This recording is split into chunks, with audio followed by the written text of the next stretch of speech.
Hi guys, welcome back. Today we're going to review The Lord of the Rings, The Rings of Power Season 2's Episode 8, which has been titled Shadow and Flame, which is also the Season 2 finale. The episode directly begins with Prince Durin going to the mine.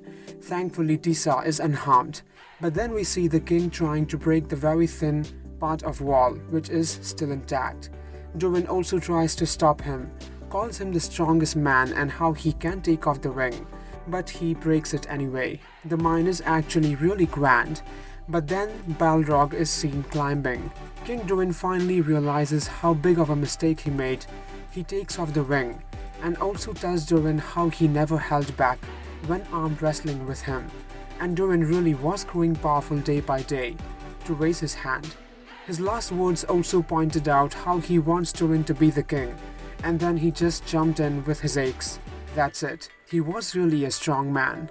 Meanwhile, Istar is seen visiting the Harfoot's place in the west. The Dark Lord also tried to trick him by acting like a friend, and when he revealed his plan to defeat Sauron, he also revealed how he wants to be Sauron's successor. When Istar denies it to help him, he destroys the colony. Thankfully, Istar saves everyone. Meanwhile, in Numenor, all the faithfuls are summoned by Pharazôn, and here he first says how Miriel got out safe just because of Sauron. That was just a made-up reason, we all know, and then he starts arresting everyone, hurting every faithful in Numenor. Eärien finally realizes how she was supporting the evil, and she wants to save her father, which she also does. Elindil is also seen trying to take Miriel to the faithfuls in Pelargir, but she denies, and she is seen giving him the Narsil sword, which is called the White Flame. This is such a big moment. In Eregion, the orcs are now invading it, killing everyone, and Galadriel is also seen saving a bunch of kids and women, taking them through the Dwarven tunnel. But there are orcs at the other end too, and here she offers the Nine and herself to let the others go.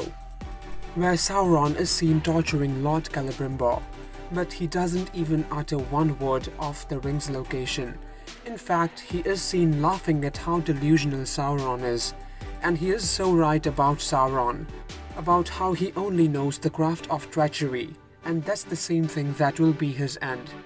In his final moments, he tells Sauron how the rings that have been made with treachery will go against those very hands. He calls him the prisoner of the rings, as he is not the master for sure, but he is a slave, Lord of the Rings, meaning he belongs to the rings.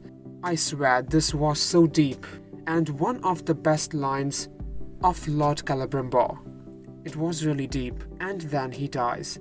In Pelargir, Isildur is also seen getting his love back, and then Caiman arrives.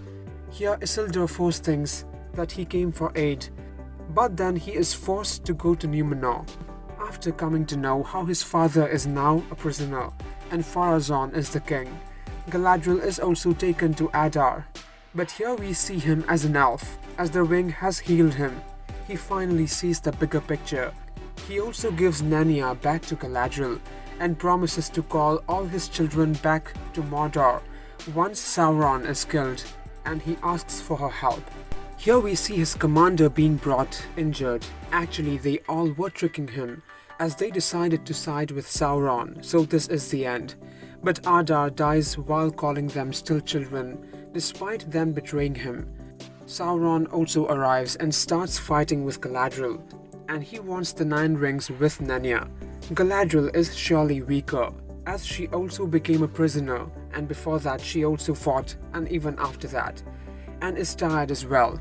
But she still keeps fighting. She is a lot stronger than we thought. Sauron even tries his dirty tricks and tries to trick her, but no more.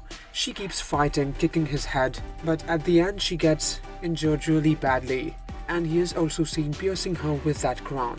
We all know that's a shadow relic. And at first it seems like she is about to give him Narnia as she takes off the ring, but then she tells him to heal himself before healing Middle-earth, and she just falls backwards. This shows us how selfless she is. I was really like, please don't die. It's a feeling where you love the character so much and you don't want to lose them. In Eregion, Gil-galad and Elrond are now prisoners, and the orcs are also seen burning Celebrimbor's life's work.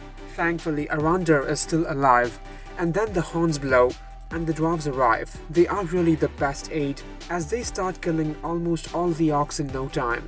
Arondir, Elrond and Gil-galad are seen finding Galadriel, and she is really badly injured, as her immortal soul is being summoned by the darker dimension. Gil-galad is also seen trying to heal her, but it's too powerful. And then Elrond arrives and picks up the ring.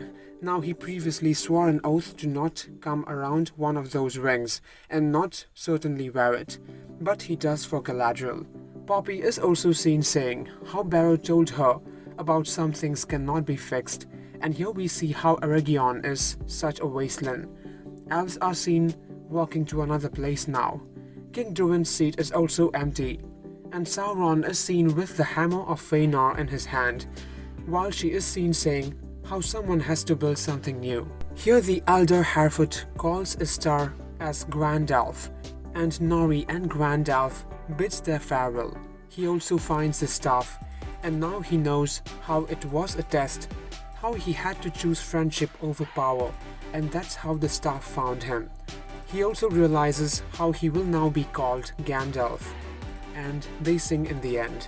The other sons of King Durin will also now be seen going after the throne, and Durin has to make sure to do the right thing. Galadriel is finally seen waking up, and I was so relieved here. She is now healing, and Gil-galad is also seen joking on how he didn't know it could be this peaceful to accompany her. Elrond is also seen happily giving her the ring, and now it is time for the light to shine, as it's not the power that will defeat the darkness, the shadow, but it shall be the light. I swear I never thought the finale would be so good and peaceful, and this is a great ending for Season 2. Let's hope we get a Season 3 renewal news really soon, as it's still not official. So guys, stay tuned for further more updates, and if you guys enjoyed, please like, comment, share and subscribe if you haven't. Also let me know in the comments what do you think about this. Thank you.